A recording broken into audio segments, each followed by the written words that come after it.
Le service citoyen dévalorise la défense nationale. Éditorial de La Nation du 31 octobre 2025 par Félicien Monnier.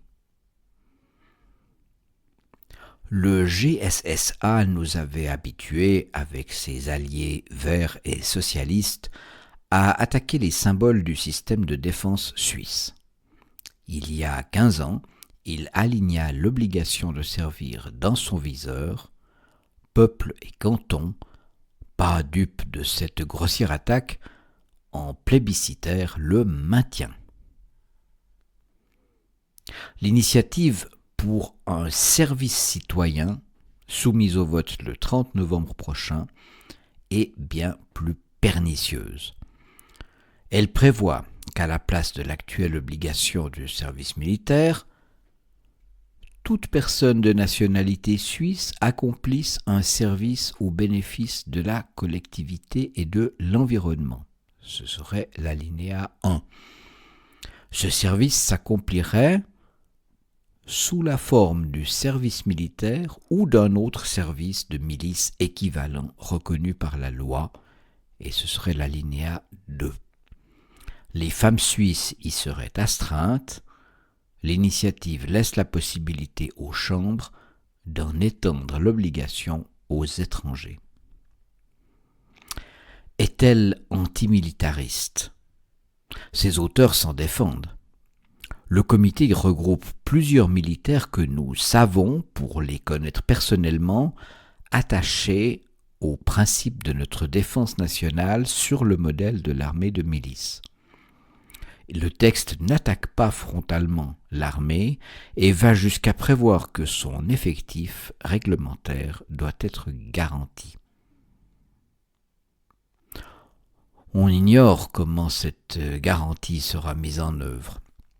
Les infographies disponibles sur le site des initiants préconisent lors du recrutement un relevé des préférences. Elles indiqueraient une tendance à accorder aux conscrits un libre choix du type de service, militaire ou autre. Il faudra pourtant bien en forcer certains à porter les armes si l'effectif n'est pas rempli. Concrètement, on doit s'attendre à ce que, malgré une prétention générale au libre choix, il existera des militaires servant volontairement et d'autres contraints. Simultanément, le service citoyen permettra toujours à certains d'échapper au service militaire. L'arbitraire de la contrainte augmentera l'injustice de l'inégalité de traitement. Par cette équivalence qu'elle pose entre le service militaire et un service général à la collectivité, l'initiative dévalorise le service militaire sur deux plans différents. Le premier plan, individuel, est celui du sacrifice fondamental auquel le citoyen soldat consent et le statut particulier que cela devrait lui accorder. En endossant l'uniforme, le soldat accepte la possibilité de donner la mort en contrepartie du risque de la recevoir. Se contentant de garantir la technocratique alimentation de l'armée, l'initiative refuse aux soldats la reconnaissance de cette responsabilité unique, tout comme sa transposition en termes constitutionnels.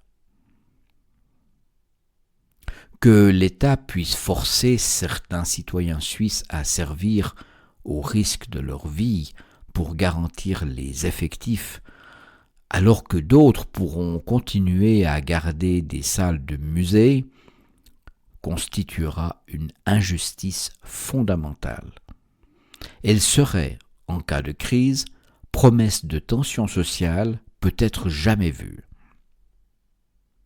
Cette injustice n'est en réalité résorbable qu'à la condition que l'obligation de servir soit limitée au seul service militaire. N'aggravons pas la fêlure que le service civil introduit déjà dans les forces morales qui doivent sous-tendre notre défense nationale.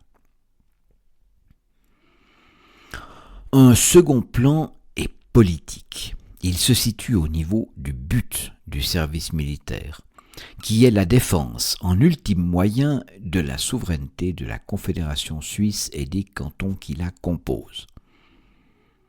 Cette liberté communautaire est la condition préalable de toutes les autres libertés, personnelles ou corporatives. En cela, elle est première, en étant à l'origine des autres. Mais le service militaire est aussi dernier, en ce qu'il est le dernier moyen du politique. Après l'armée, il n'y a rien. Au contraire, l'initiative voit principalement dans l'obligation de servir un vecteur d'intégration sociale et de facilitation de carrière. Preuve en est son ouverture aux femmes et éventuellement aux étrangers. En plus de nier la dimension fondamentale et unique de la défense militaire de la Confédération, elle vide le pays de sa substance en faisant de l'État le grand promoteur de l'engagement bénévole tous azimuts. Cet étatisme foncier est typique des aficionados de la société civile, magma de doctrine et de mouvements progressistes se targuant d'être représentatif de l'opinion du pays. Seule la mise sur pied d'une armée conçue comme ultime moyen de défense de notre souveraineté peut justifier d'instituer une obligation de servir. L'intégration des femmes dans la défense passera par la restauration du concept de défense générale, pas par l'extension de l'obligation de servir. Le 30 novembre, nous voterons non à l'introduction d'un service citoyen. Fin de la lecture de cet éditorial. Souvenez-vous que La Nation publie beaucoup d'autres articles intéressants que vous pouvez découvrir en vous abonnant sur notre site internet www.ligue-vaudoise.ch.